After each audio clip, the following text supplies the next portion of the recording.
And with that, I would like to introduce Turner Odell. Turner, the floor is yours. Hi, everyone.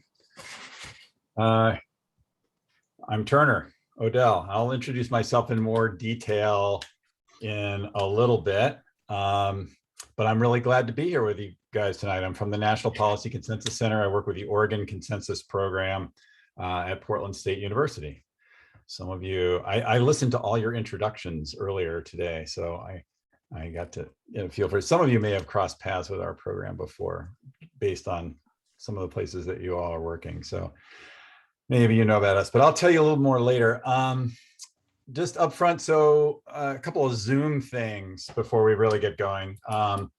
So we're doing it a little different this evening because we wanted to do some breakout rooms and do some more interactive kind of stuff, which is hard to do with a group of 16 or more.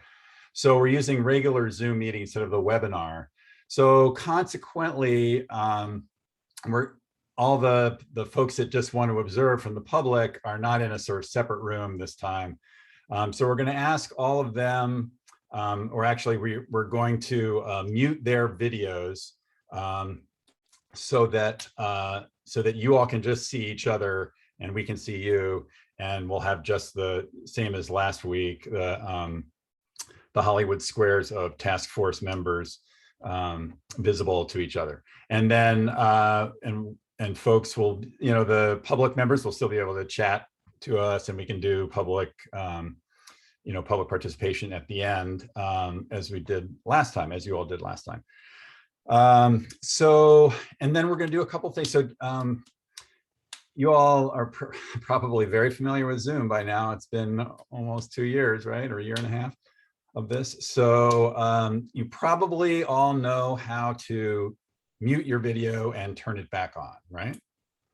Does everyone know how to do it? Does anyone not know how to do it? Why don't we all try it once? Everybody mute their video for a second or two and then turn it back on. Even I'll do that. Okay. All right. Great. So we're going to do that. We're going to use that functionality a little bit later on as we're doing some kind of exercises to help you all do some team building. But before we get into all the agenda and all that, I need to turn it back over to Kevin, wherever Kevin went. Oh, there you are. To take care of some, business and housekeeping items. So with that, I'll turn it over to you, Kevin. Thank you, Turner.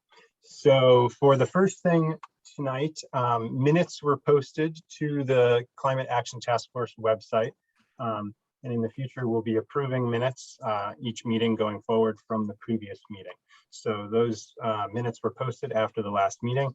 And now I will ask, does anyone have any corrections or comments on those minutes? Oh. I'm seeing a lot of shaking heads. So on hearing that, the minutes stand approved as posted.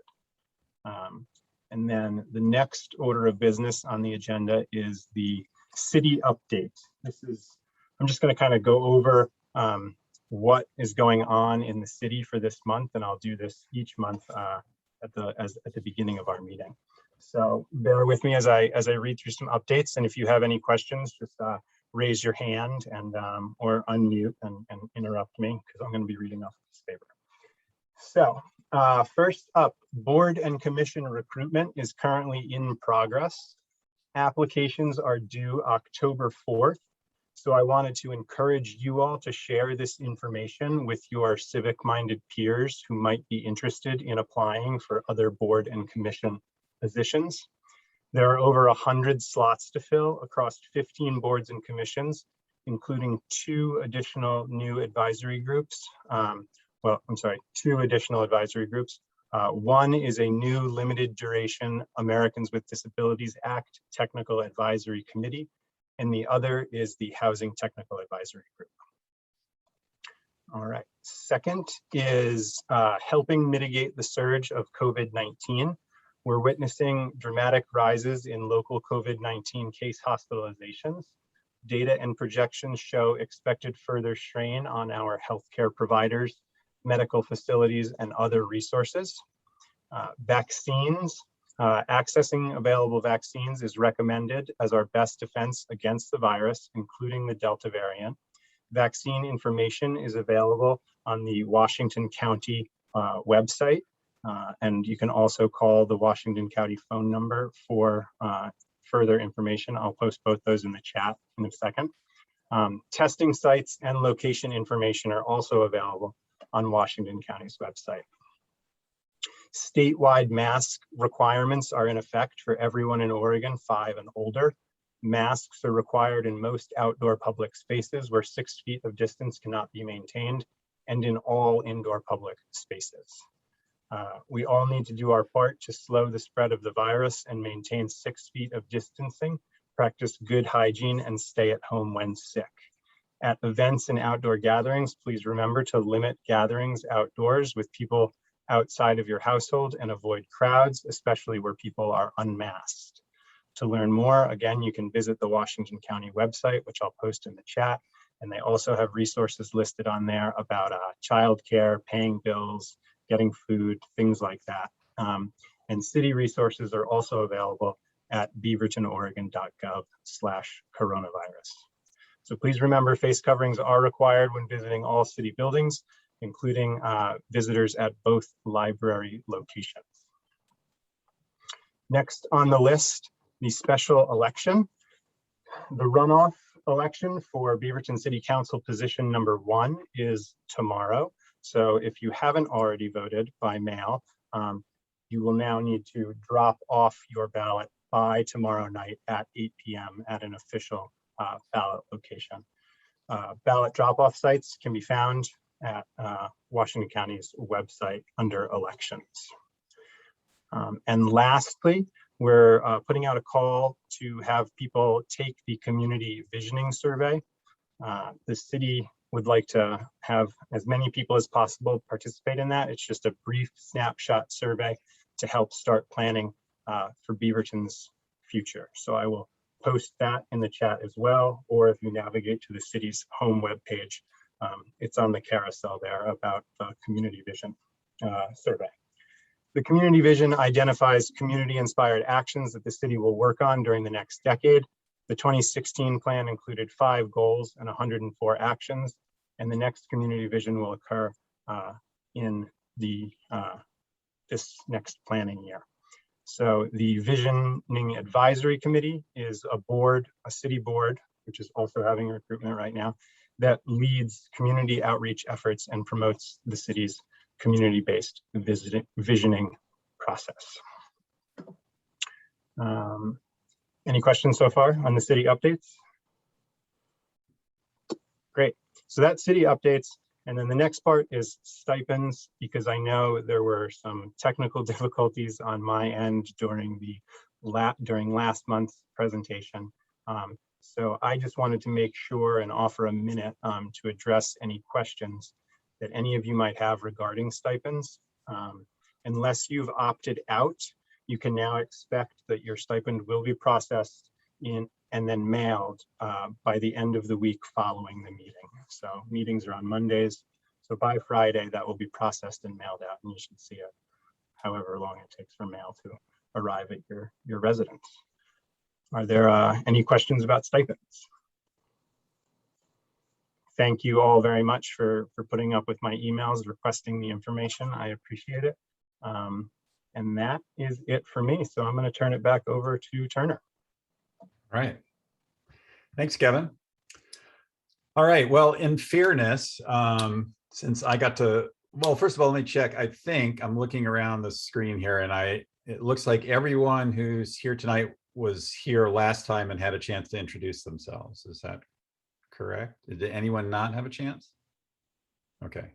I thought I recognized all of you. So, but in fairness, I got to listen to your introduction. So I will likewise introduce myself and then tell you a little bit about the program that I work for and what we're doing here and hopefully how we can help you guys. So my name's Turner Odell. I now work at the Oregon Consensus Program at National Policy Consensus Center. I've lived here in Portland. I live in Northeast Portland, and I've lived here for about 17 years now. Before that, I grew up and lived my earlier days up and down the East Coast of the United States. I was born around in the DC area and grew up there. Went to school in the Mid-Atlantic. In fact, I did my law school degree at a large New Jersey public institution, which one of you mentioned last time. So I don't know if that person's on. I can't remember who said it, but I thought, oh, that's probably where I got my law degree. I worked after doing a couple of years in a law firm. I got to do what I really wanted to do, which was work for environmental nonprofit organizations. So I worked for the Natural Resources Defense Council in New York City for a bunch of years.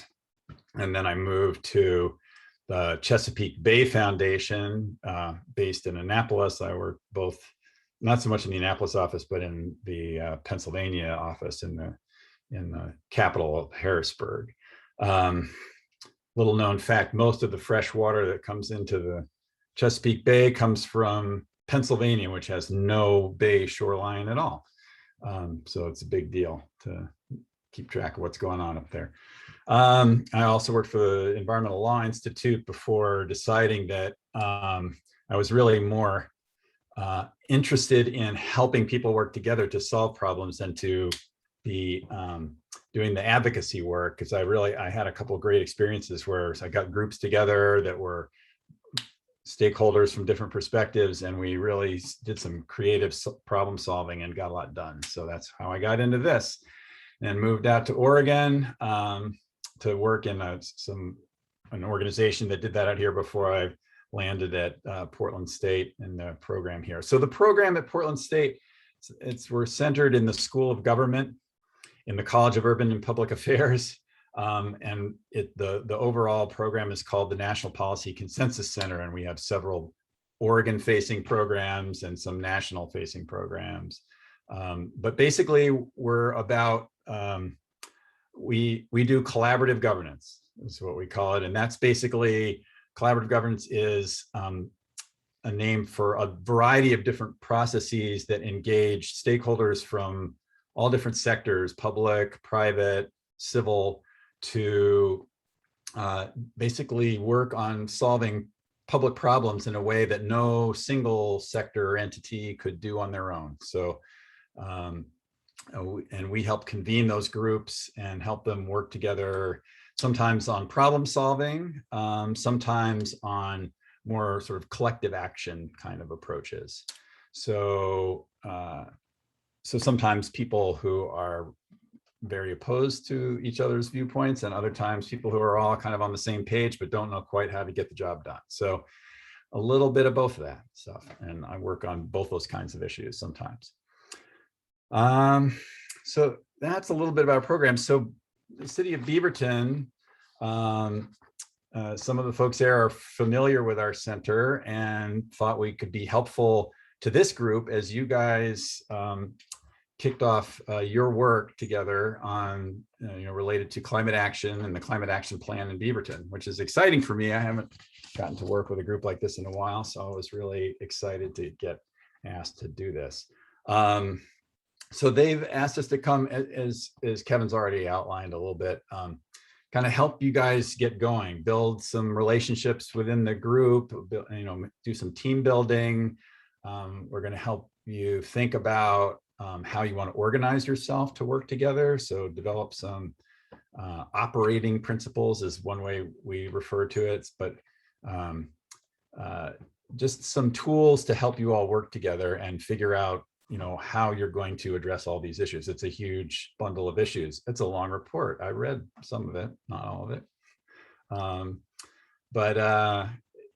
So lots of work to do. I want to help you guys be as effective as you can in doing that. And so at any point, please ask questions. Let me know if there's something that you feel the group needs help with that I can help with.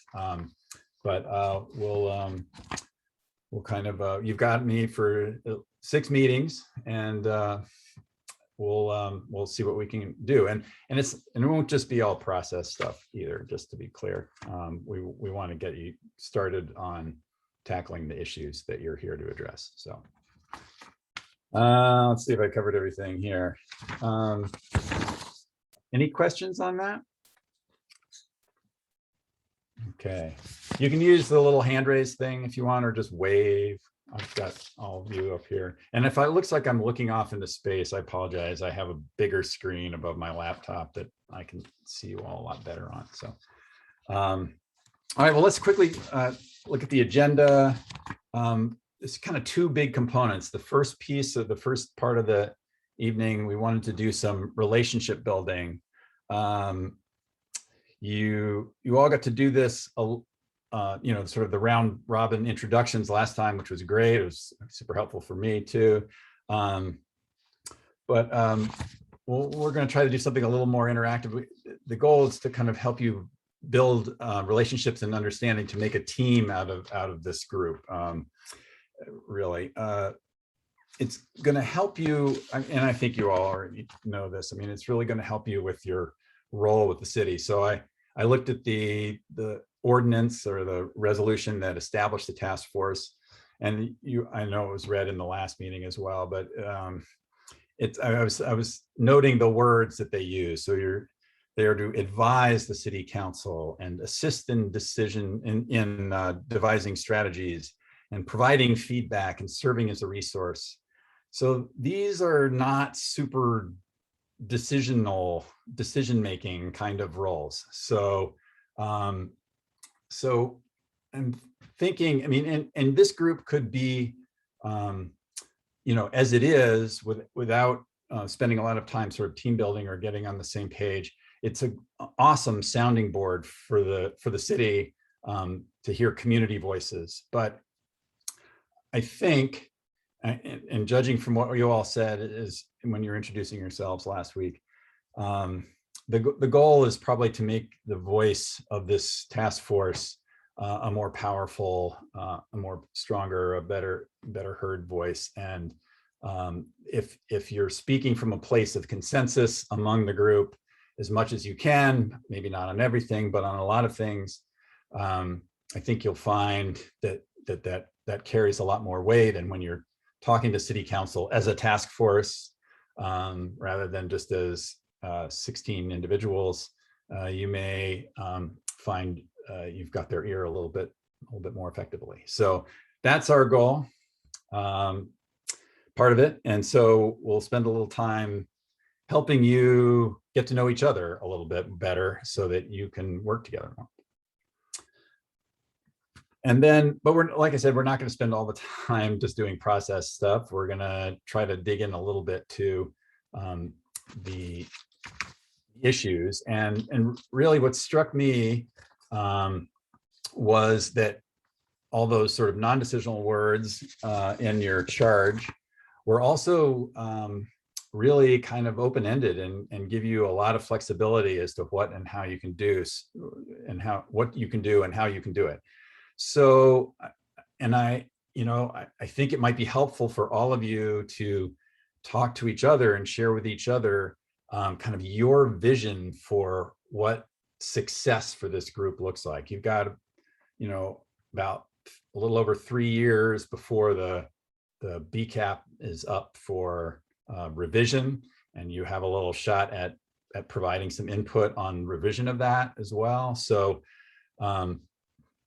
so there's a lot of opportunity. And so we'll take a little time this evening in the second half of our meeting to let each of you kind of think about for a few minutes and then articulate to the rest of the group kind of your vision for success for this group. What does that look like?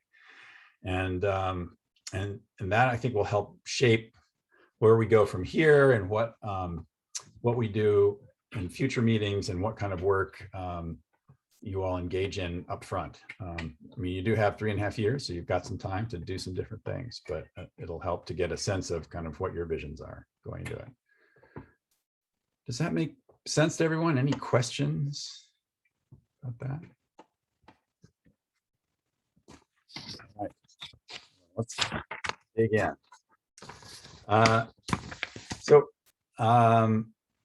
Let's do a couple of activities to kind of help you begin to get to know each other. I know you did the round of introductions last time, and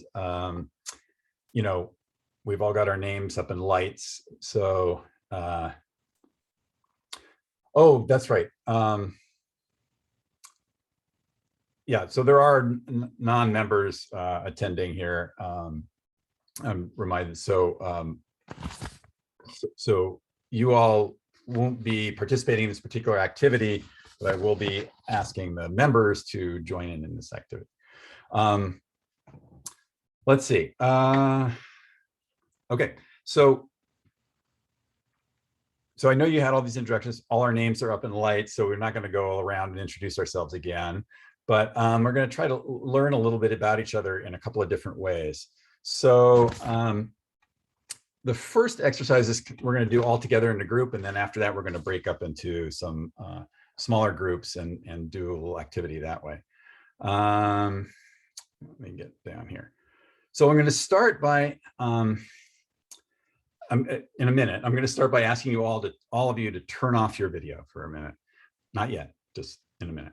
And then I'm going to ask some questions that'll have you choose between 2 or 3 things that either you identify with or that are your favorite. For example, if I say, your morning beverage of choice, coffee or tea. And so I'll say, all right, all the coffee drinkers, put your video on. And then normally we would do this in a group and people would step in and out of a circle. We'd stand around and do that, but obviously we're challenged in that way, but this actually works pretty well. So we'll do that with a few different things. And then, I'll say, okay, coffee drinkers go back, and then the tea drinkers can step forward and I'll turn on their videos, and then we'll see, we'll go from there. So let's try it with that. And then I've got a few other things we can ask about. So everyone turn off your video for a minute.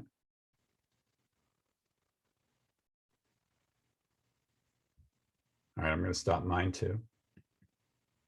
All right. So now let's try the coffee or tea. So everyone who's a coffee drinker for your morning beverage, turn your videos on. That would be me.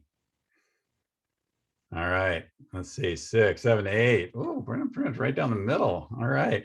Well, all right. Okay, so let's turn ours off. And then tea drinkers, you guys put your videos on.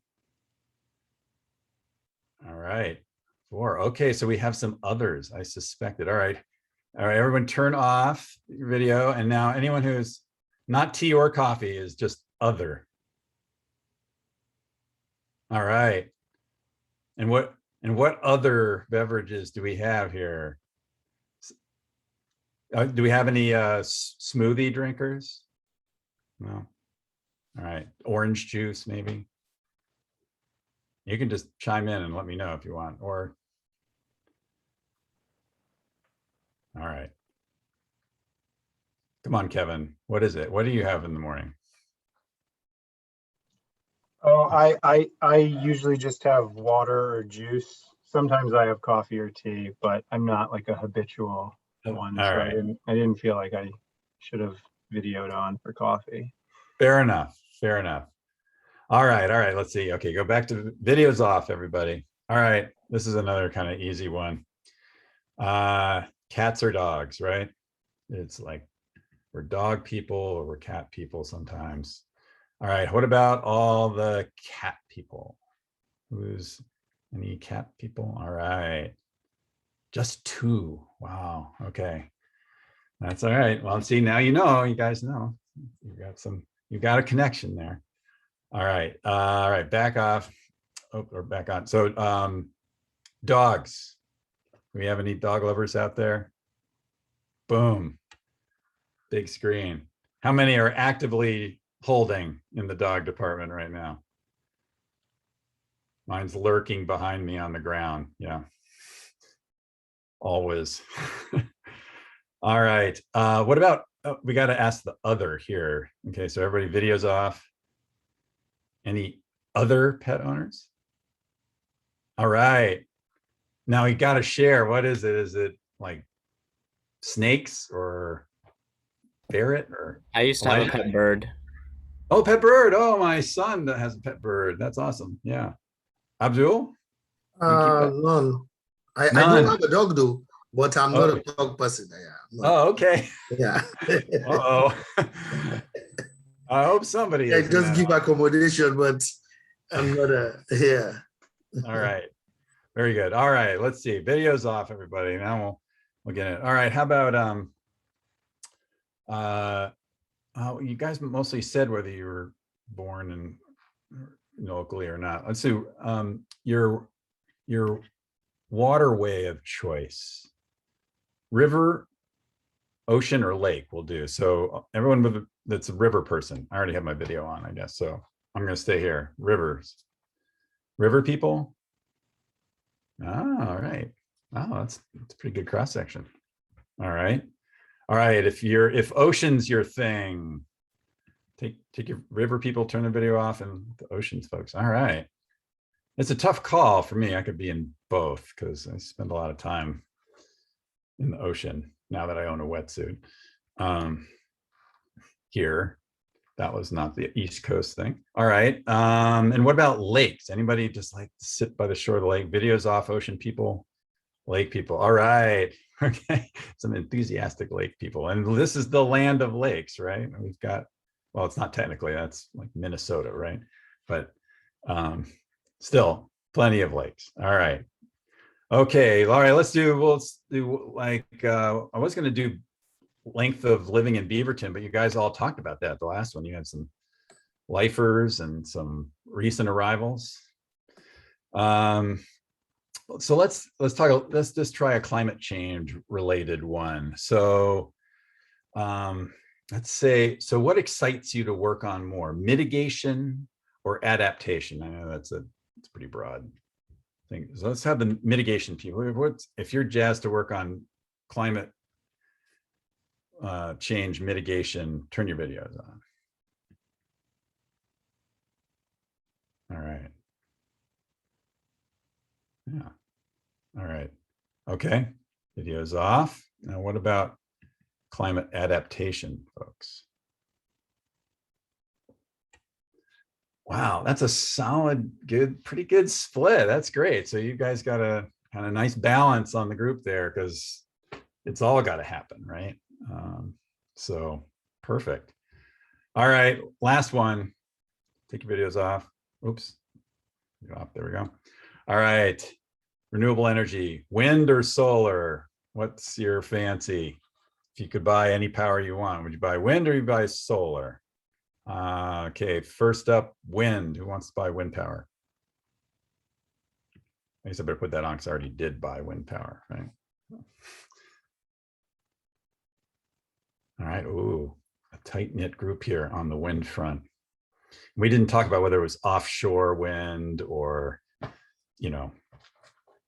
in the scenic view wind or bird habitat wind. We have challenges, right? So, all right, videos off. Solar people, let's see you.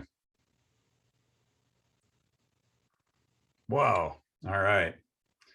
Well, as you know, solar is not without its issues too, especially in the Willamette Valley, right? So, so that'll be something we can maybe talk about at some point with this group. I don't know. I haven't read the plan close enough to know what Beaverton's renewable energy plan is, but might be something to talk about. All right. All right, let's see. I'll turn your videos back on now. We'll go back to the big group. All right. Well, I hope you learned a little bit about some of your colleagues here in the group with that. It is a funner exercise when you can query people in the circle, but it still kind of helps, get you to know each other a little bit. Now we're going to do another exercise to help you really get to know each other a little bit better and to interact with each other a bit more. So this big group thing is tough, right? So what we're going to do is break into groups of 3. So we've got 15, but that includes, oh, that's okay. There's 3 of us. Good. We're going to break into groups of 3, not including Julaine, me, and Kevin. And we're going to have you go into these breakout rooms in groups of 3. And we want you to try to figure out how many non-obvious commonalities you have How many, we sometimes call them in this collaboration world, we call it sometimes affinities. So, you know, when you walk into a room of people you don't know, what do you talk about? Hi, oh, the weather, you know, Oregon, we've got a no-brainer, right? It's the weather, because it's always doing something interesting or notable. So you talk about something that you have a common experience about, and it helps build comfort and trust with the other folks. And in particularly when we work with really conflicted groups, it helps to do something like this, because then people start to see each other not as the enemy and not as, you know, someone that they don't have any understanding of, but someone who also is a dog owner or also climbed Mount St. Helens or whatever it might be, either activities or whatever. And we also do that by, you know, one thing everybody does is eat. And so a lot of times with conflict groups or groups that are really struggling with each other, maybe not super high conflict groups, but we'll do meals together, and we used to plan meetings away so that people had to go out to eat, and that's a great equalizer, right? Because everybody eats, and you know, you get to talk about that and order food together, and it can really help build connections. So finding things that you have in common. So we're gonna give you all about 5 minutes in the breakout group with 3 people in each group. Find out as many non-obvious commonalities as you can identify. So in any department. Does that all make sense? Does everybody understand? Gonna do? All right. Julaine, are you the master of the breakout? I was going to do it. So just you are. Okay, sorry. I've been in many a breakout room, but this is actually the first time I've ever created them. So okay, I'm just going to walk through it and assign you all to them if you want to. Great. And just, yeah, you can either, well, you could put us in a breakout group, or no, you should leave us in the main room, because then if somebody has to bail, they'll find us.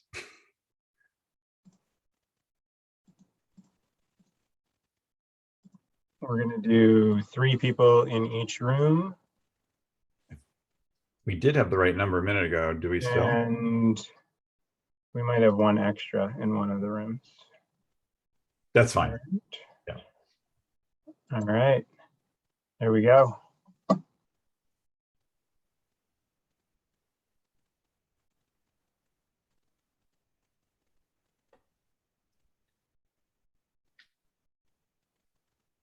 All right.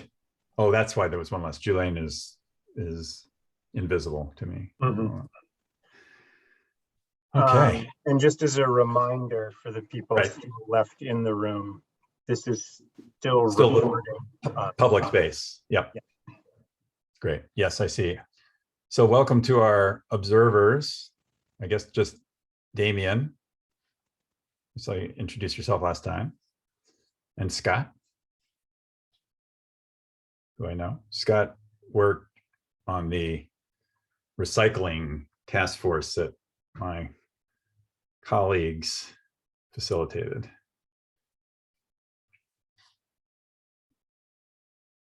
You're muted. Is there any message you'd like me to send to them in the rooms of what they're supposed to be doing, or they need anything in the chat?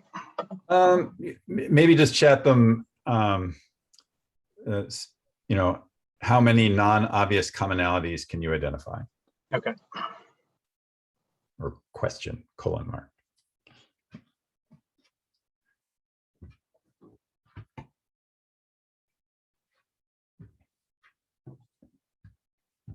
Doing it.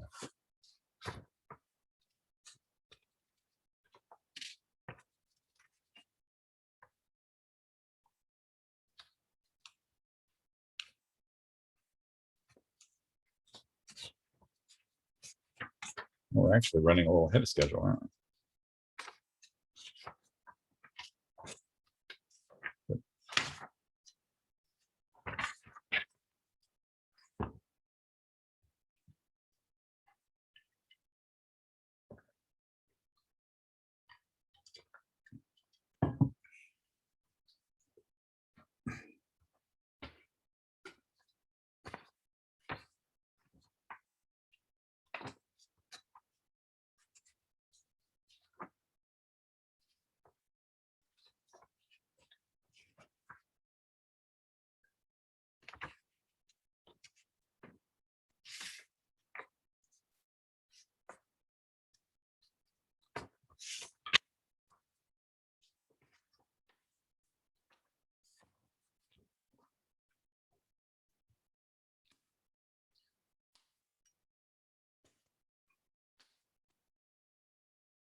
So Kevin, you mailed me the copy of the BCAP on Friday, and I got it Saturday morning. Speedy mail system. And Impressive. I was like, oh. well, I'm glad that you got it ahead of the meeting. So Yeah, it was nice.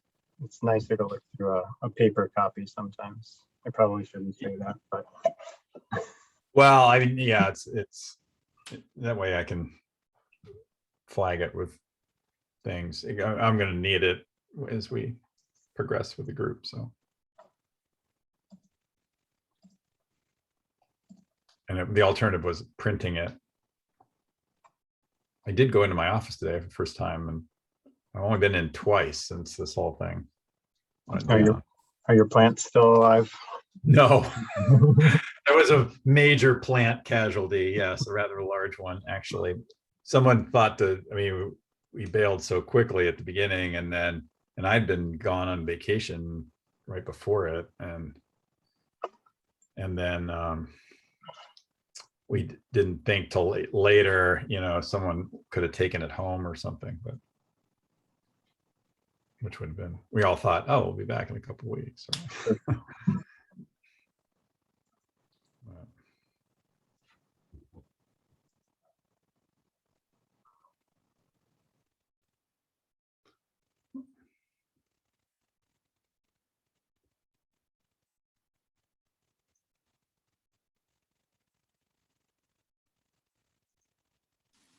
Who's missing, Kevin? Stephen and Rebecca both had some issues that they emailed me about earlier, and they were missing. And then Raven, I guess there is a issue with she didn't receive the link. So I didn't realize it until the breakout room started, and I checked my email. So I resent a correct link, but I don't know if it was so tardy of me getting back to her that she may have moved on for the evening. Okay.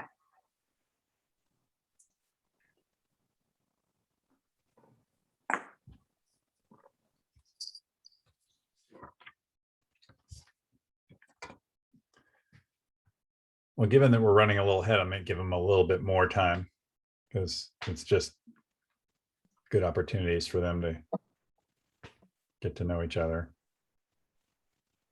Sounds good. Yeah, we're definitely a little bit ahead of schedule. Yeah.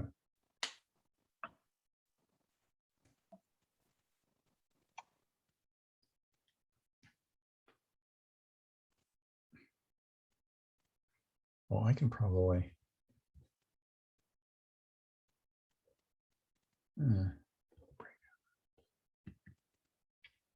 Oh, I think I can drop in. Maybe I'll drop in and check on them. I think I can drop in. No, maybe. I think if you open the breakout room box and then there's a join button for each of the rooms, at least that's what I'm seeing. Yeah, I don't have that. I guess it's only the host that's got that.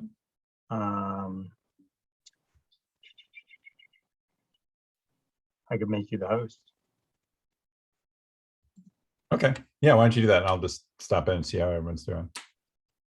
And give them another couple minutes. Mm-hmm. Wait.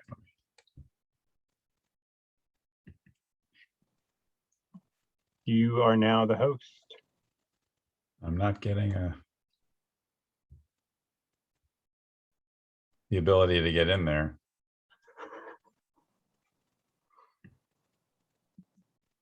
Oh, I still see the rooms and everything, but I don't. I can close all rooms or broadcast a message. Next to each room, there's a little blue button that says join, or no? Oh, no.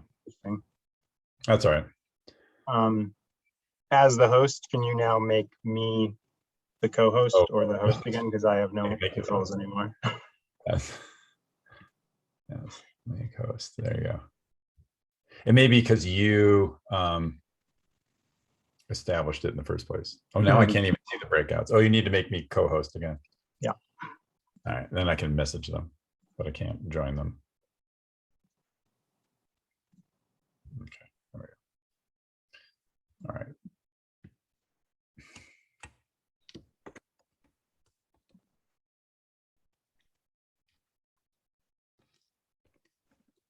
I can actually manually send you to rooms if you would like me to.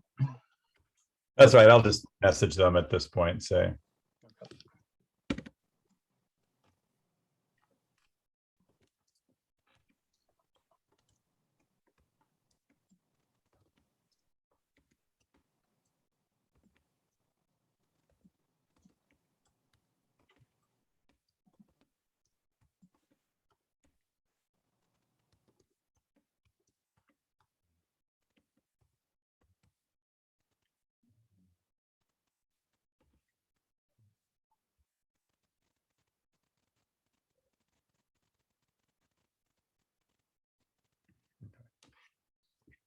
I just sent the message. I don't know if you can see it. I just said, how's it I can see going? it. Oh, you can see it? Okay. Mhm.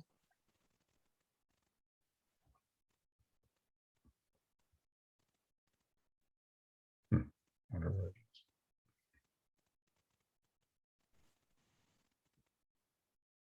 Now, I think when you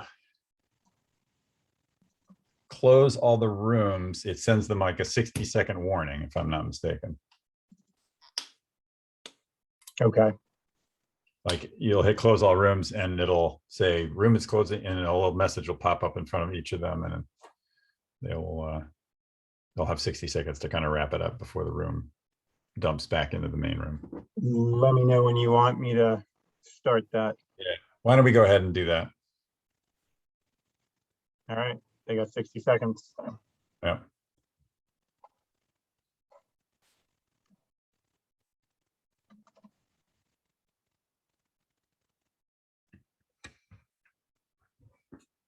Oh, I want to see the breakout.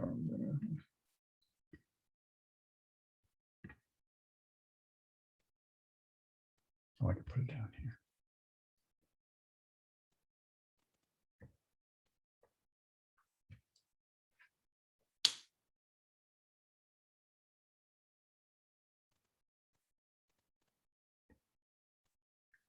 All right, we got a couple of the rooms back here. A couple are hanging on till the end.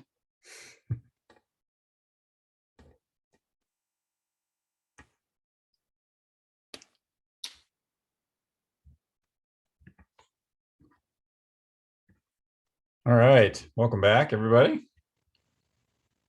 Almost everybody. There we go. That looks like the whole Hollywood Squares.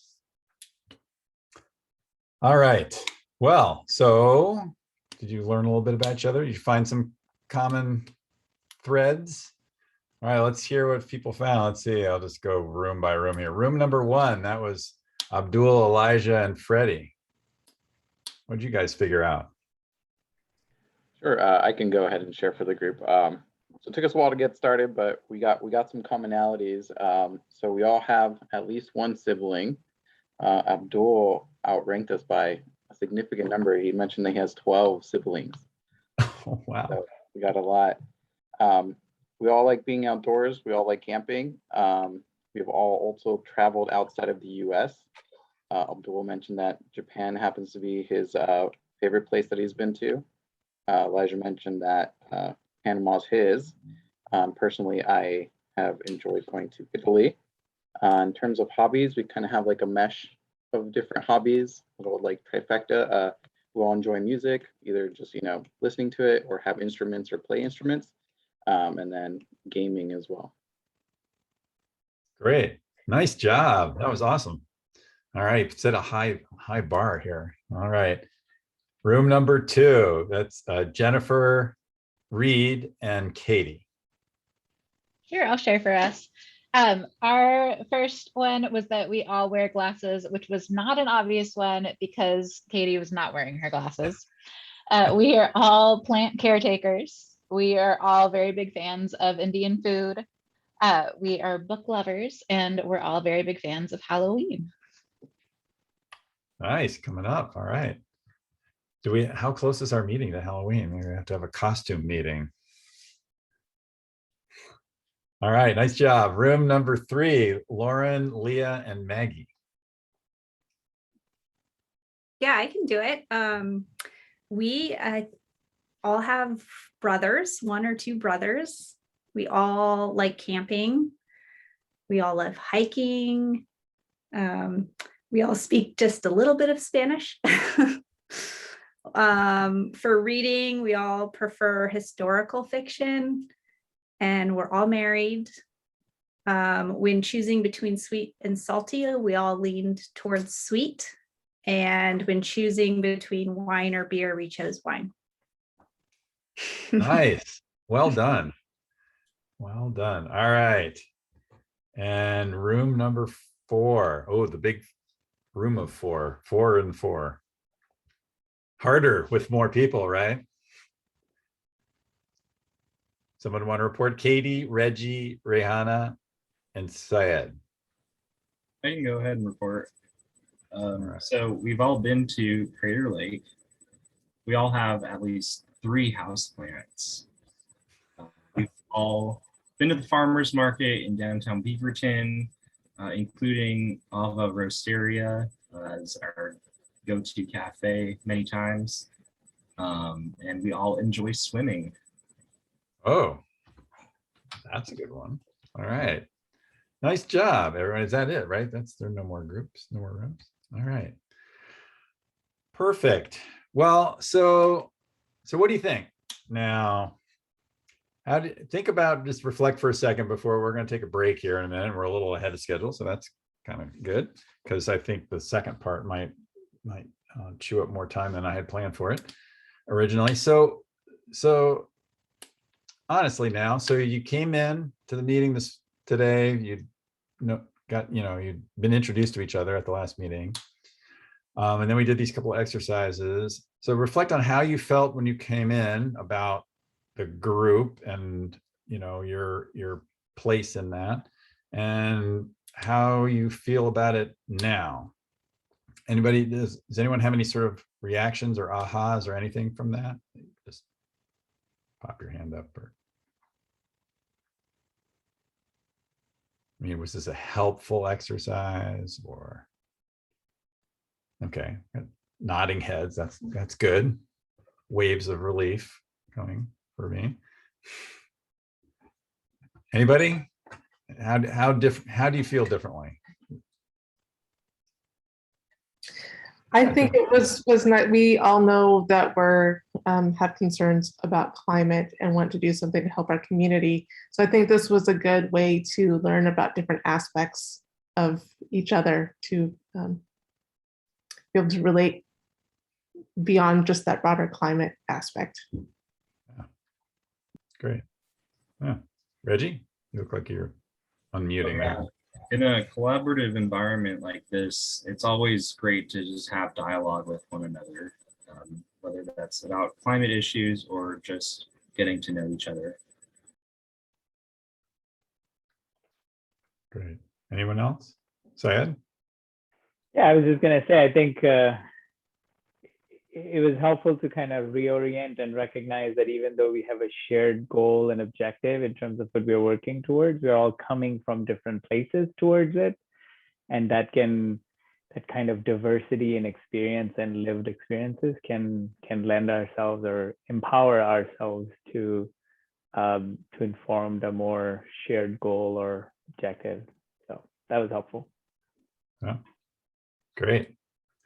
Yeah, it's a diverse group here, coming from a lot of different places, all one community, but a lot of different perspectives. And when you can bring all those to bear and speak, from consensus, a point of consensus potentially on a lot of things, that's going to be a powerful voice, right? So that's great. All right. Well, thank you for participating in that so enthusiastically.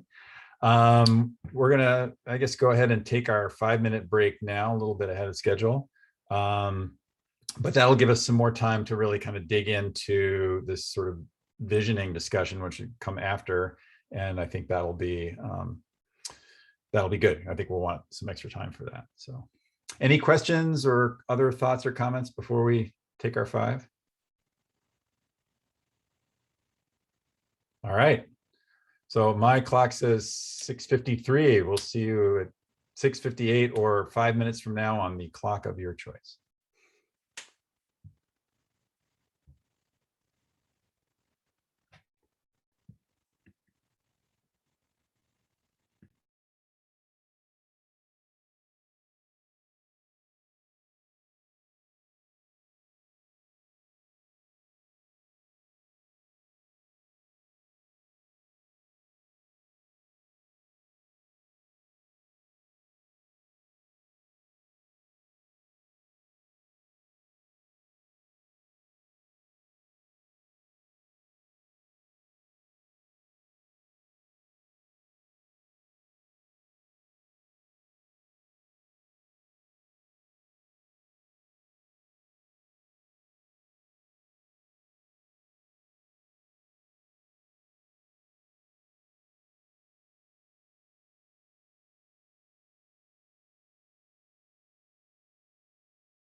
All right, welcome back, everybody.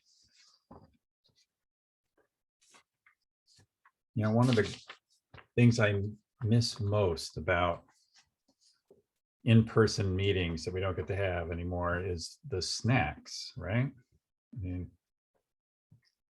that was always an important part, you know, having the, you know, the space and is an important component of helping people collaborate. Is, you know, the atmosphere you create. The director of our center used to always kid me about being like the feng shui master for collaboration spaces. I would run around, I'd get there early, I'd run around and drag extra chairs out of the room and make the curtains nice or whatever it was. And it's, you don't get to do that on Zoom so much. I mean, you create those backgrounds, but although Kevin was showing me something, we're gonna have to try that in the next meeting, that group like background thing that you have that I don't have on my Zoom for some reason. Maybe we won't try it right now, but. I don't think it's letting me do it right now. Oh, really? I'll look while this is going on, see if we can make it more fun. We can try that at the end, maybe. I want something to go wrong and like everybody ends up in individual breakout rooms or some other crazy. All right, well, we've got a lot more process stuff to work on over time here. Like I mentioned at the beginning, I think it might be helpful to at some point review with you all some of the sort of underlying collaboration principles and tools that we often help groups with. And I think that they're just tools that are helpful in building connections and in, you know, increasing functionality in a group. So we'll spend all the time on that. And in particular, I think next time we'll spend a little time working on some sort of rules of the road for you all. We like to call them operating principles. Fortunately, you fall into this task force falls into a strange gray area. You're not a board or commission of the city of Beaverton, apparently, Kevin tells me. So that's a good thing. And I think you have a good bit more flexibility into how you structure your relationship and the way you function as a group. So that's actually great. You can have a lot of control over that. So, but it is really a good idea to have something like that, some sort of charter or operating principles or ground rules, even at a bare minimum, just to help you guys and create expectations about how you're all going to interact with each other and how you're going to interact with people outside of the group and represent the group and all that sort of thing. So we'll do a little bit of that next time, and that can get down in the weeds a bit, but it's pretty interesting stuff at the same time. So, but we do want to also keep you moving forward on the substance. And so we're going to be very mindful of that. And hopefully next time we'll be figuring out how you're going to interact with some of the city departments and the things that they're doing. And maybe we'll bring something from them to the group right up front, so you can, get a chance to offer some feedback or begin to interact with the city and in the way that it's moving forward with its climate action plan. So to look forward to. But in the meantime, as I said at the beginning, your charge, I pulled it out again. It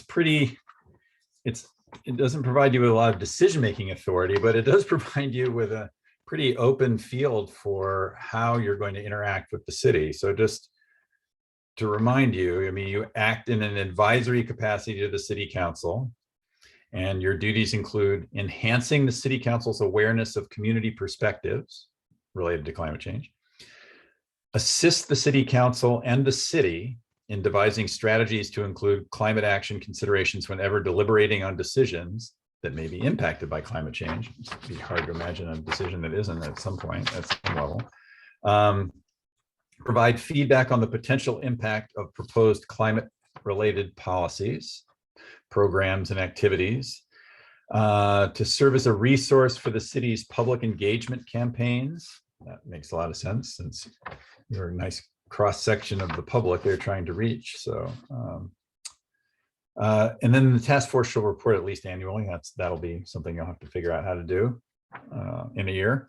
And prior to the end of the BCAP, you can make recommendations about the structure and scope of community engagement as the BCAP is updated. And you can make any other recommendations you want actually related to the BCAP if you think they're important. So that's a lot of different things to do, and pretty open-ended. So that may mean a lot of different things to each of you, or different things to different ones of you. So I thought it would be really useful to give you a few minutes to kind of contemplate that assignment and think, if you haven't already, kind of what success for this group looks like to you in the next, start with the next 3 years, right? Because at that point, the BCAP gets revised and the future of this group is indeterminate, I think. But you've got 3 years to make a difference at least, and maybe beyond that as well. So what is your vision, or what is your hope for what this group can accomplish? What does success look like to you? So rather than just pop it on right now, I'll give you, a couple minutes to kind of make some notes or think on it.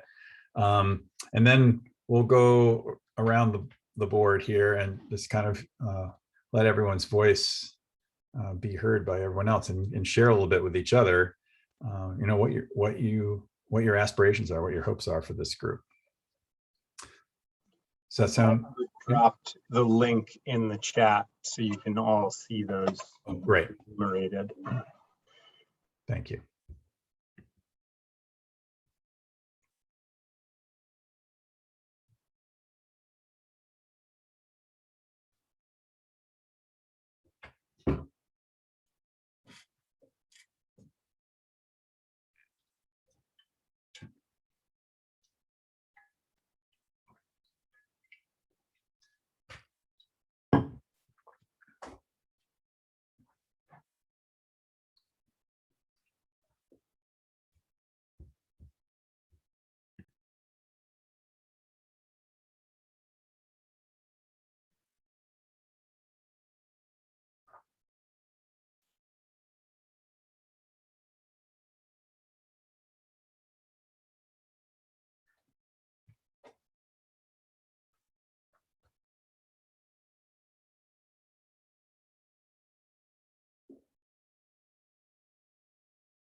How's everyone doing?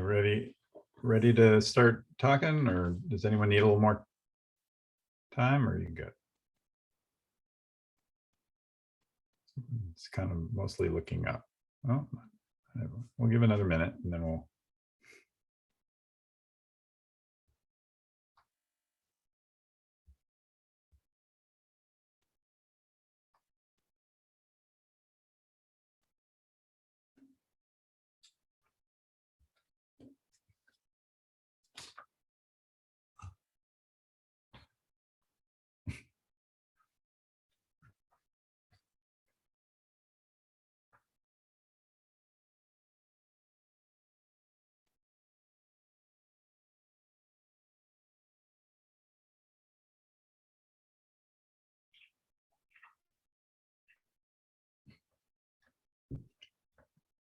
All right.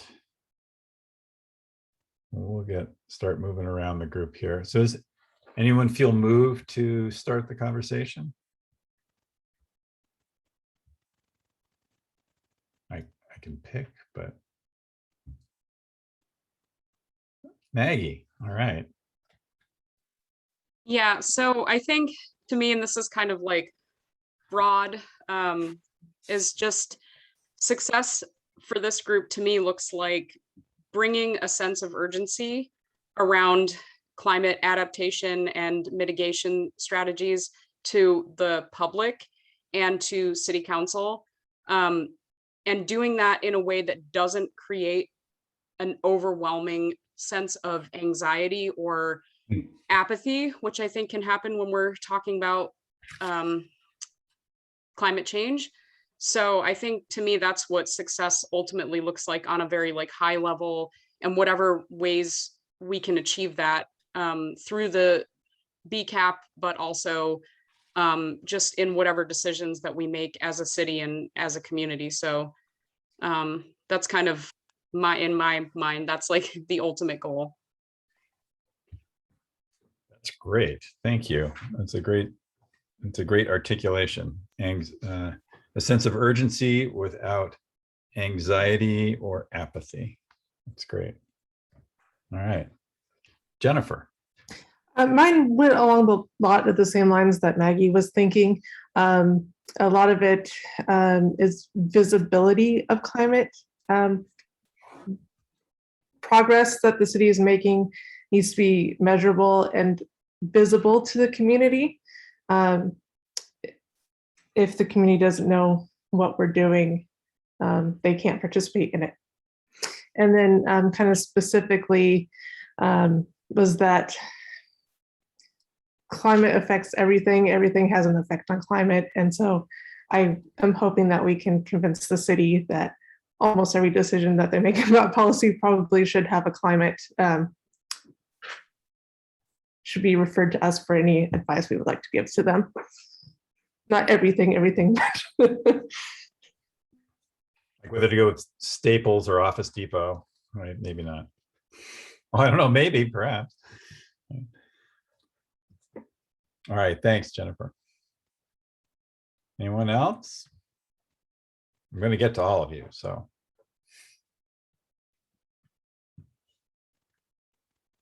Oh, Syed, there we go. So I'm trying to watch the whole screen. No worries. So I think I was reflecting on it and sort of going through the duties. I really was like moved to, hey, I think one of the top priorities would be to really operationalize it, right? Like really put into practice what that would be, what that would look like. So I know that's kind of the journey we're already on in terms of some of the notes that you've already hit on, like how are we going to work together? How are we going to collaborate? How are we going to achieve some of those goals and potentially prioritize and more importantly, execute? So I think in the near term, at least, what success will look like is a working model that actually accomplishes some of that, right? So being able to really operationalize and execute on that.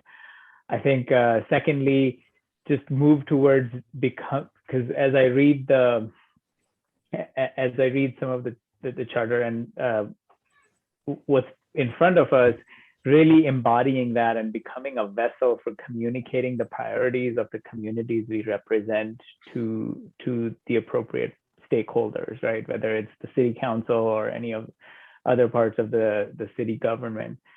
And finally, I think, helping create, inform, and influence an approach towards community engagement as well as policy decisions from the lens of climate awareness, education, and action, right? So I see it very similar to how a lot of initiatives are geared at diversity, equity, and inclusion, right? So we're kind of I'm trying to create that parallel between it, where we are trying to come at it from the approach of climate awareness, impact of it, and how it impacts different people, and also where there are gaps in terms of awareness, and how can we get proactive in mitigating that gap, and to Maggie's point, right, like adapting to it and continuing to drive that from both ends. I know that was a lot. So No, that's great. That's perfect. Yeah, we have enough time so people can share fully here. So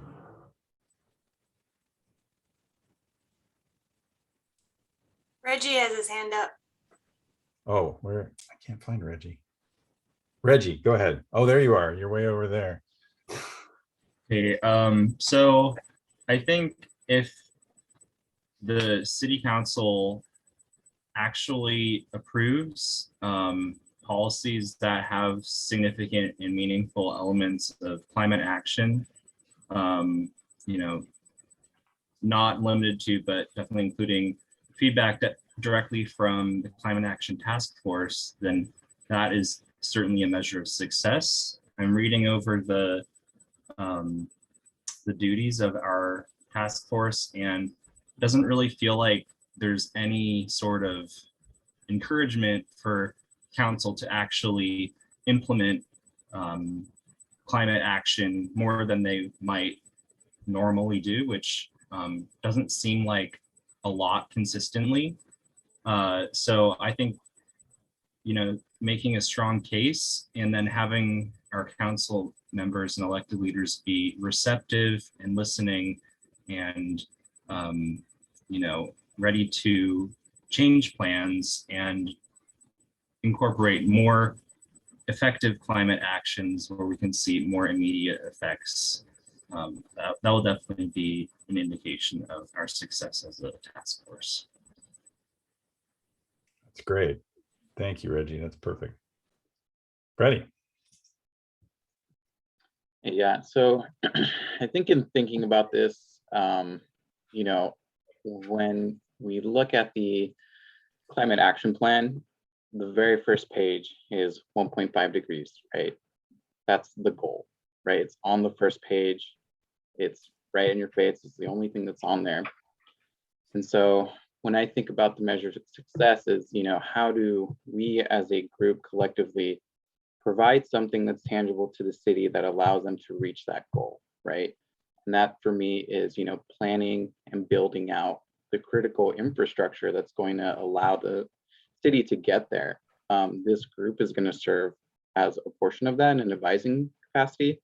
The city is going to have to, you know, navigate that from a legislative perspective. There's going to be, you know, monetary considerations. We're going to have to navigate a political landscape, unfortunately, because this has become a politicized topic.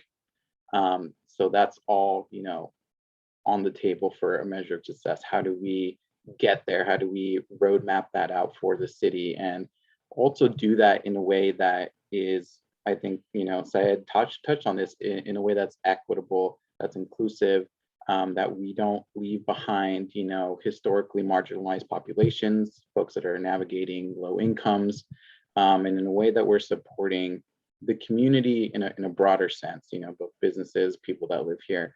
And so some of that's going to be, you know, us as a group putting our heads together and putting some, you know, more tangible, you know, resolutions to some of these goals.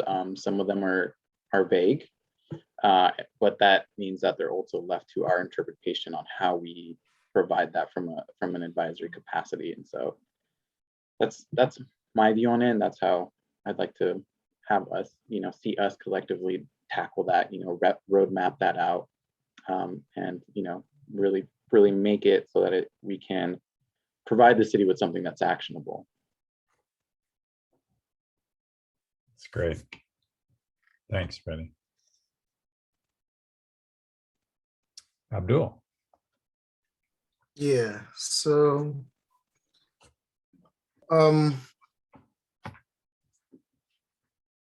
within the scope of our activities, that is considering the scope of our activities, that the limit to which we are going to serve as advisory council to the city council, I want to look at these aspirations as, first of all, to work on a strategic plan, advise the council on a strategic planning and implementation of a sustainable approach to climate change. And that can include a number of activities and a number of information gathering. So in that light, my aspiration would be to make sure that the council has very clear and achievable goals within a time frame that is also achievable. Bringing together all the skills that are required. And also, the council must also have in mind to incorporate community awareness and participation, because it's very important that the community is aware of council activities when it comes to climate change. Because when we talk about climate change, community is a significant part of climate change in terms of causing both the effects and cause of climate change. So the awareness is very integral to any approach or any planning or implementation of any strategy towards climate change. So one of the aspirations is to make sure that we have these clear and achievable goals and approaches towards the activities of the council when it comes to climate change. So that is why I started by saying within the scope of our activities, which I hope will give us a very reasonable scope to be able to advise the city council with regards to climate change. So that's all I have for now. Thanks, Abdul. All right, anybody else want to go? Katie.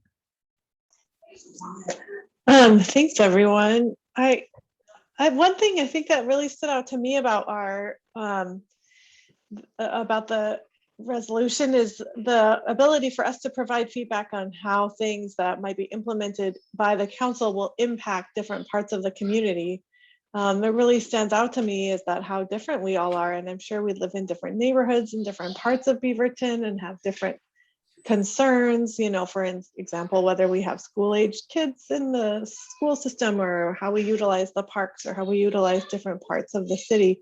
And so that's something that I'm especially really excited about, is to kind of make it a practical feedback loop, in a sense of like, this is what would literally actually affect my neighborhood that I live in Beaverton. And to kind of tie into that, I think they're really tied together, is that providing serve as a resource for public engagement campaign. So I know that COVID makes everything seem weird and hard to do, but I really anticipate possibly a time in the future where we're able to be out in our communities and really letting them know a little bit more about what the city council is doing to address climate change. And I know that was said before, so I'm kind of reiterating that, but it's really important. I agree that when people see like, these are the things we're doing, they can get excited about it too. And like, okay, it does kind of reduce for me too some of that stress about, oh my gosh, the world is burning down around us. Are we doing anything about this? You know? So yeah, that's kind of what I thought of, but I really appreciate hearing what you all have to.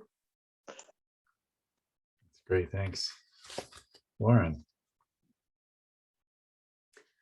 Yeah, I would just echo so much of that. You know, I was thinking just broad strokes, and I wrote down inspire and empower. And I was thinking both in terms of like our fellow citizens and also the decision makers. I'm hoping that we can elevate our collective voice to have really actionable recommendations. But then similarly to what Katie just shared, I'm really hoping we can help increase citizen awareness, not only for their role, like how do they impact climate change, but how do these policies out of the city impact them and their lives?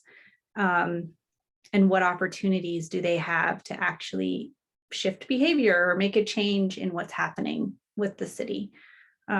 So yes, I'll just echo what others have said. I know this is a large topic. I'm hoping that environmental justice we're tackling with a complementary social justice and racial justice lens, and that we don't really have to compromise anything on these big goals, but these big goals can be overwhelming. So I want to do it in a way that calls people in to join us and doesn't make people feel like it's more than they can take on. Great, thank you, Lauren. Who's left here? There are a few of you. Oh. Rihanna, am I saying your name correctly? I'll make sure. It's Rihanna. Rihanna, okay. Yeah. Thank you. But I'll answer to any and all. Yeah, I get enough variation. Yeah, I think a lot of people have already said kind of what I'm going to say, but I'll probably just say it differently. I think to me, a basic success would be to see climate at the forefront of conversations for anything the city does. And like kind of changing the way that people behave and think.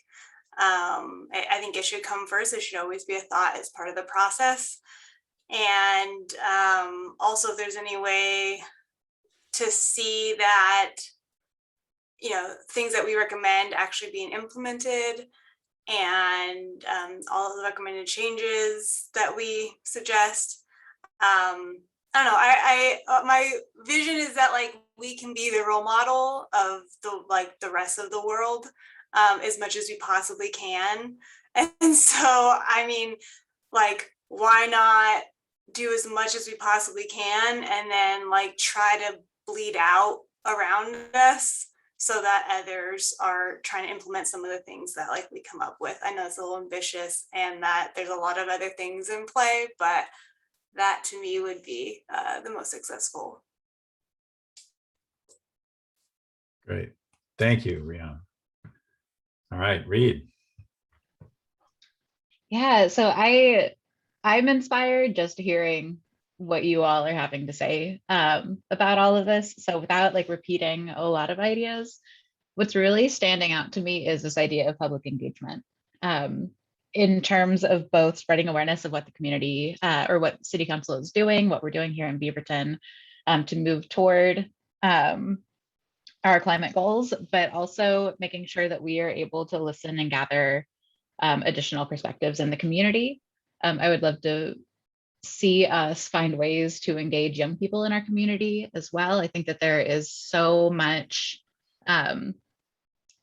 Our students in Beaverton are incredible and they are powerful. And oftentimes students that I work with don't see ways where they feel that they can make a change. And so I want to see this group finding ways to show them that their impact, their perspective is also valuable and is also worth considering in these conversations. But thank you, everybody. Great, thanks, Reed. All right, there are a few folks left. Elijah.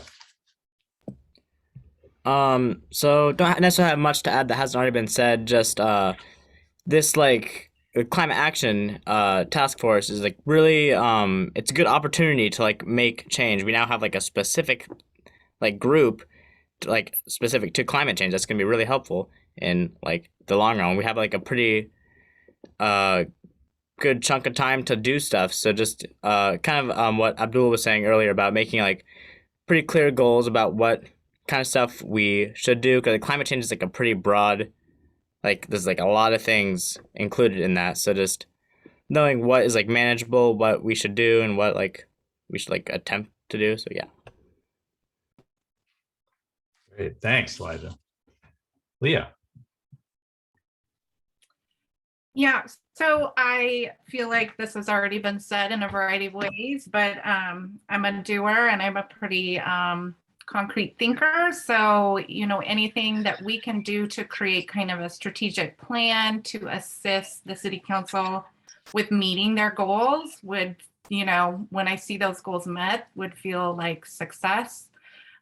So as a group, kind of formulating what that plan is and how we can most be effective, I think would be good.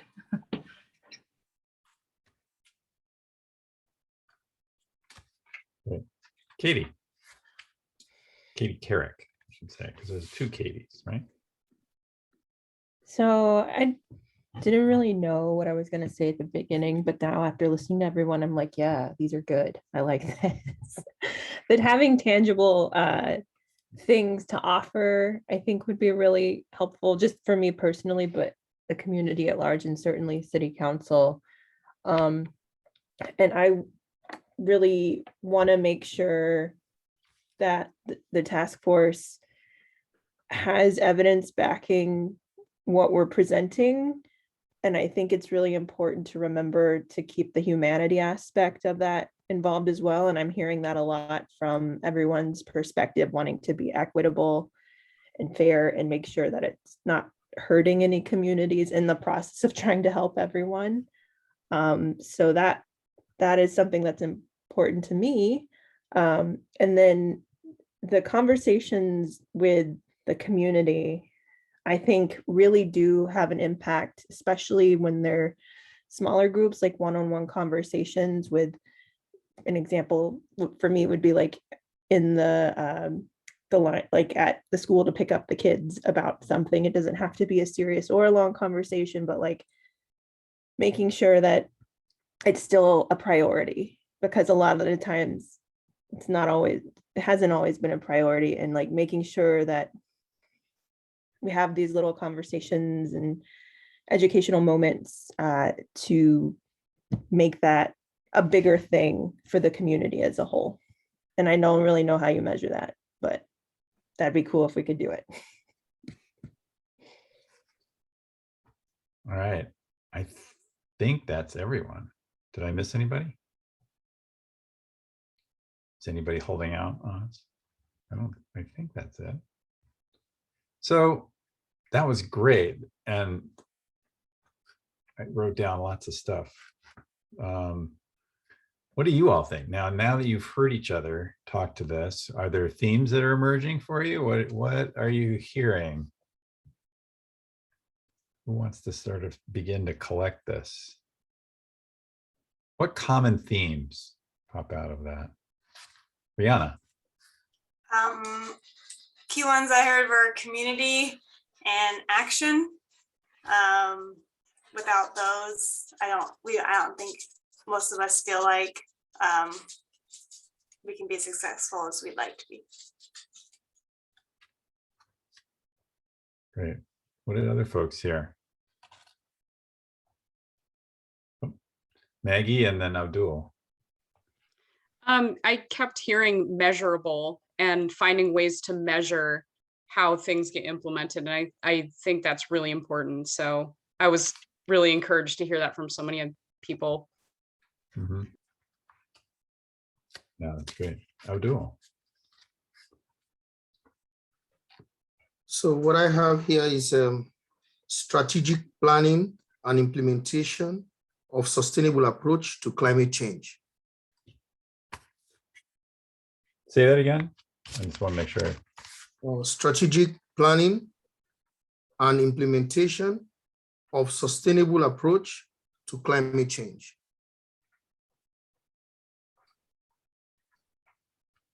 Great. Heard those themes. Others? What else did you hear? Freddie. Yeah, so I think in hearing everyone, I think I saw like 3 really major themes, right? And one of them was, the strategy, the planning, the how do we get there? And within that, like, how do we measure that?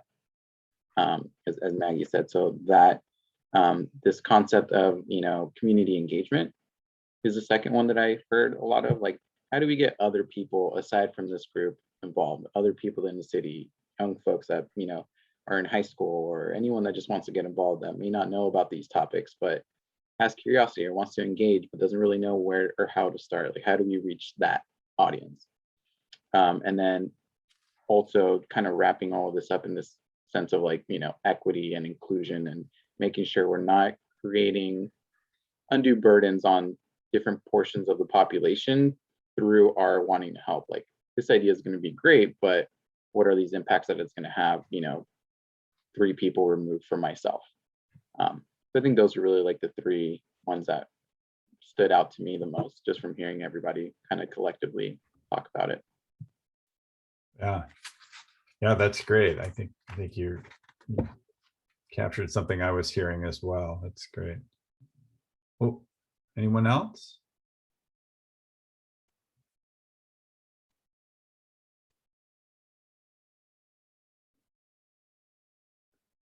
So I heard, so I think that's a great summing of what I heard also. What struck me was that you all, in different of you in different ways, all articulated sort of 2. Communication was a real strong underlying theme, and it was going in both directions, right? That's what I heard. I heard you wanting this task force to have a strong voice with city council in helping inspire them to go further, to consider climate action as part of their decision-making process more often and more transparently. And then, so sort of communication in that direction. And then there was a whole other set of themes that were communication back out to the public, with this group being a vehicle for engaging others and for voicing what's happening, what the city is doing, what they can do, and getting people motivated and helping people know what they can do individually. So there was a real dual purpose there to communicate both up to the decision makers and then out to the public. And I thought that was really that's really great. And it helps, it kind of potentially, I mean, if you all see that also, it helps kind of begin to define kind of the ways in which the group can work, and the direction in which it can move its efforts. So any other thoughts or observations about that?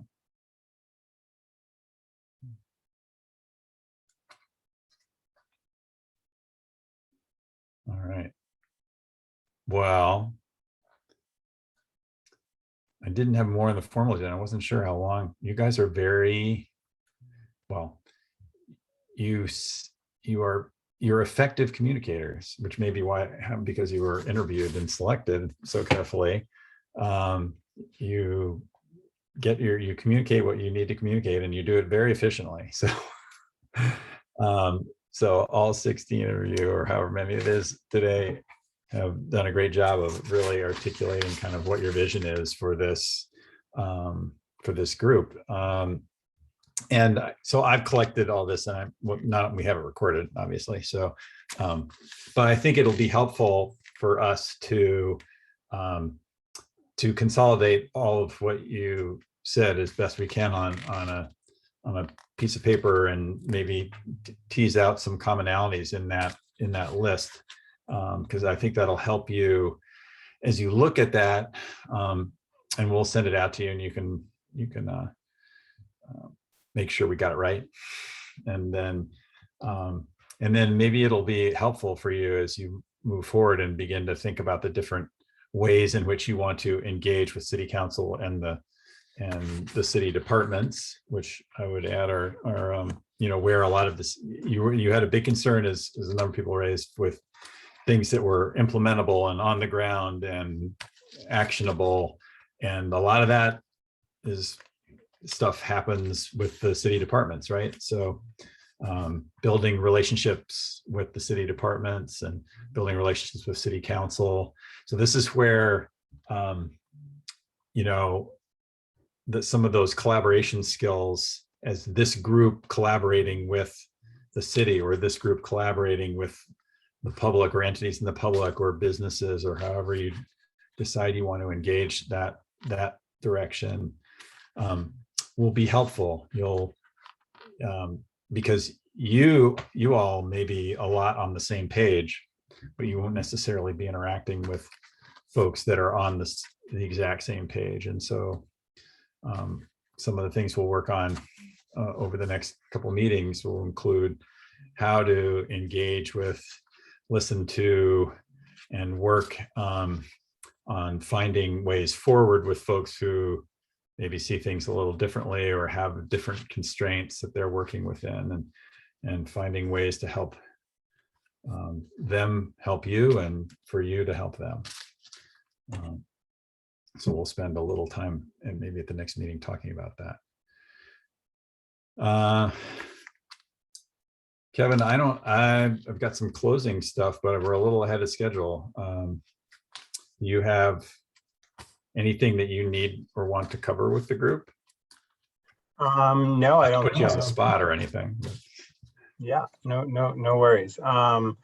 Yeah, no, I'm good. We can move on to the public comment portion and then get to your closing after that, and then wrap up 5 or 10 minutes early, since I kept you all 20 minutes over last month. We'll make up for it here. All right, fair enough. All right, well, I'll turn the public participation piece back to you, public comment period. Sounds great. So yeah, like we went over the last time, during every meeting, we'll have about 10 minutes for public comment, depending on how many members of the public have something to say, usually around 3 minutes, just like kind of you've all seen before. So at this point, if anyone from the public who is joining us is still present, and they want to raise their hand or put a question in the chat, or I can unmute you for comment, please signal that you would like to.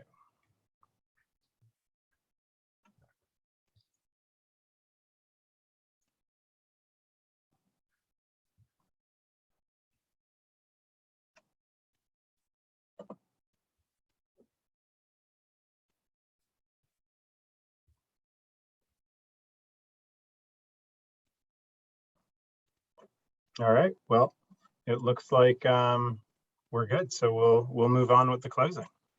Okay. Well, just a couple quick things to wrap up. First of all, it's really exciting to be able to work with you guys, and want to get start to get your input on the things that you want to work on and that you want on the agenda. So we'll try to get start working with you in that way in advance of meetings, and get agendas out in advance for comment and input before just posting them, or with some group of you. But I think the main effort next time will be to kind of develop some process for that. So working on these operating principles. So maybe we have, some sort of group to work with, a smaller group than all 16 of you, to help craft agendas and make sure that we're meeting your needs as we go forward, and both in terms of sort of process support and training and team building, as well as working on some substance. So we will do that, and reach out to you in between meetings, and we'll provide this again, this list of the vision statements that we just went through. And then,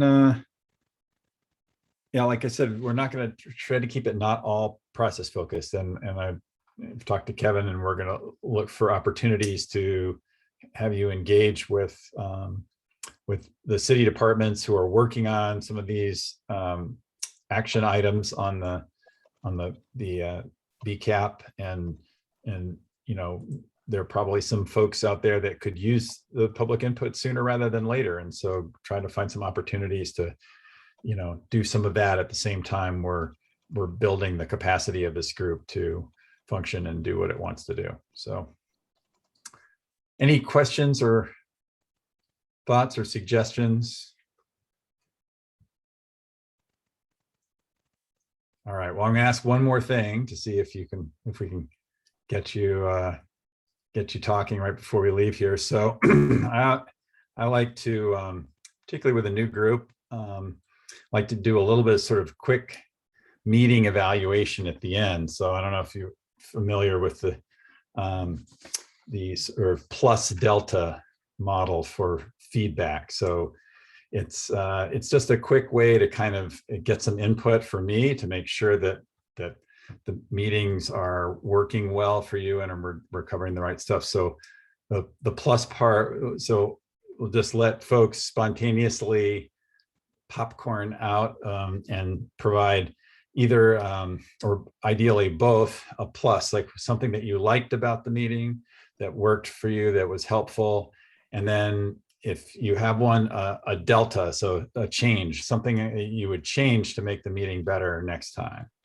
So anybody have some thoughts, plus deltas, something they liked, something they'd like to see changed?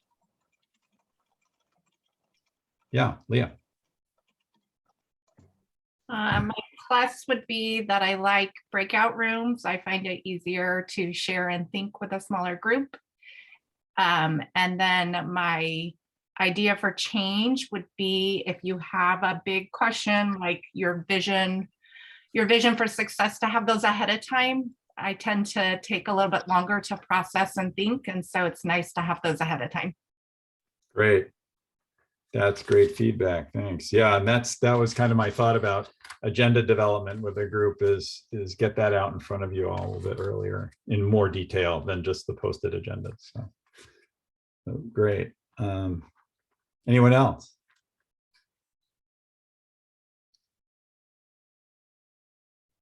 I'm all about the deltas too, so that's good.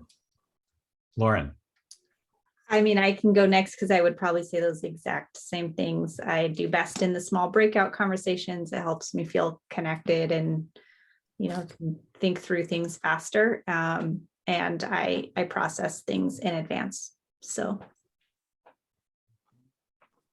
Great. Yeah, Elijah. I just liked hearing everyone's thoughts, and that's like very helpful. Like you can tell how everyone is very passionate about this. Very cool. Any deltas for me? All right. Things you change. Anyone else? All right. Well, it doesn't have to end here. If there's things that occur to you that you want us to talk about, or that you'd like to change, or that will make the meeting better, don't hesitate to communicate with me. Kevin can provide you all with my contact information at Oregon Consensus. You can also just look me up on the web, Oregon Consensus. And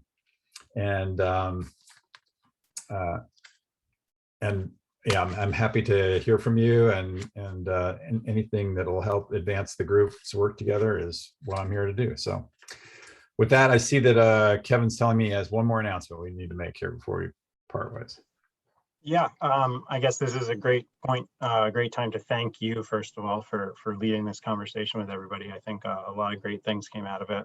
I was personally inspired to hear what everyone said. This has been a long time building this group, so it's great to have everybody in the room sharing their thoughts and everything.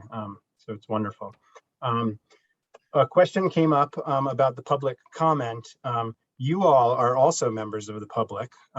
So I forgot to extend kind of the idea that we can use that time if any of you have a comment or an announcement that you would like to make. So I apologize for not doing that during the time earlier. So I'll just open it up now to you all to know that you're included in that time. So if anyone has anything, just pop their hand up, or yeah.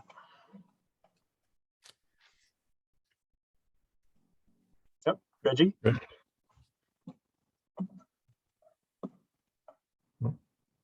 Thanks, Kevin.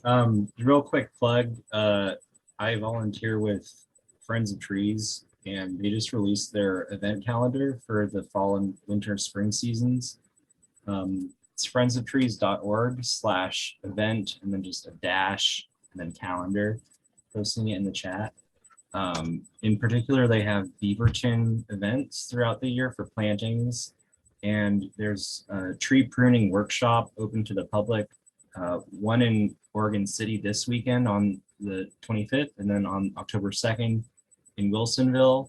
And there's also crew leader trainings. So I just share this because in my volunteer experience, this is one of the, I think, the best ways to have a direct, tangible impact as an individual on the climate crisis, while also having skills and like doing something that's incredibly satisfying and helpful.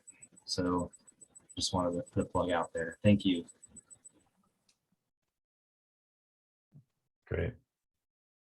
All right. Well, if Turner doesn't have any other closing comments, our next meeting is on October 18th, it looks like on the calendar, which I think is probably a little too early to ask anyone to wear their Halloween costume. But maybe, you know, we can have virtual backgrounds or figure out how to use the filters on the Zoom. Yeah, but don't let me stop you if you wanna like beta test your Halloween costume with the group. This is your chance. All right. Or kids costumes, because you know there's a bunch of kids affiliated with this group. I heard from the introductions.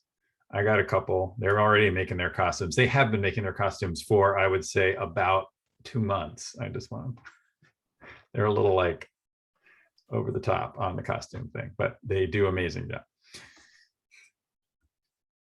All right. Well, thanks everybody. It's great to meet you, and I look forward to working with you.